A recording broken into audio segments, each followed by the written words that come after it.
In 1 to 2 minute में आज हम समझेंगे इलेक्ट्रोकेमिस्ट्री के चैप्टर के फेराडे के फर्स्ट एंड सेकंड लॉ को। तो फेराडे का फर्स्ट लॉ क्या कहता है? फर्स्ट लॉ ये है कि the mass of the substance deposited it electrode is directly proportional to the amount of charge passing through electrode. यानी हम कितना चार्ज या कितना करंट किसी भी सब्सटेंस पे अप्लाई कर रहे हैं, उतना ही जो मास होता है वो इलेक्ट्रोड पे जाके डिपॉजिट होगा। जैसे मान लो हमने एक इलेक्ट्रोलाइटिक सॉल्यूशन लिया और ये हमारा सॉल्यूशन है, कुछ भी हो सकता है, ZnSO4 CuSO4 कोई भी सॉल्यूशन हो सकता है, और इसमें हमारी एक इलेक्ट्रोड है। अब मुझे इसमें क्या करना पड़ेगा? कोई करंट सप्लाई करनी पड़ेगी या चार्ज सप्लाई करना पड़ेगा। मैं जितना ज़्यादा करंट सप्लाई करूँगी उतना ही ज़्यादा ये जो इलेक्ट्रोड है ना, इस पे जो हमारा सॉल्यूशन है उसका मास जाके डिपॉजिट होगा।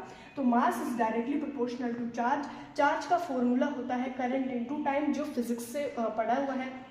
तो m इज इक्वल, जब प्रोपोर्शनलिटी का साइन हटेगा तब हमारे पास आएगा z, और q को हमने ओपन करके लिख दिया I इंटू टी, जहाँ पे z क्या है? इलेक्ट्रोकेमिकल कांस्टेंट है हमारा।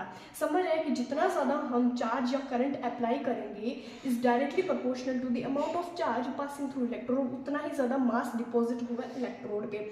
सेकेंड लॉ बहुत इंटरेस्टिंग है। सेकेंड लॉ क्या कहता है कि हमें दो इलेक्ट्रोलाइटिक सोल्यूशन लेने हैं, हमें दो इलेक्ट्रोलाइटिक सोल्यूशन लेने हैं जिसमें same current, same volt meter का करंट सप्लाई करना। फॉर एग्जांपल कैसे?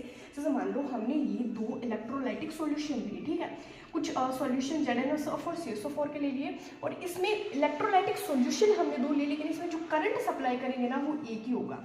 करंट एक ही सप्लाई करेंगे, यानी उनको एक ही बैटरी से हमने क्या कर दिया? जोड़ दिया। तो क्या कहता है?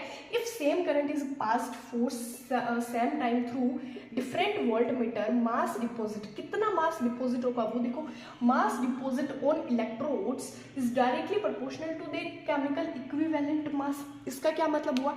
यानी कितना मास डिपॉजिट होगा वो डायरेक्टली प्रोपोर्शनल है इक्विवेलेंट मास के। जैसे मान लो इधर इलेक्ट्रोड है वो है हमारी सोडियम की, और इधर जो इलेक्ट्रोड है वो है हमारी कॉपर की।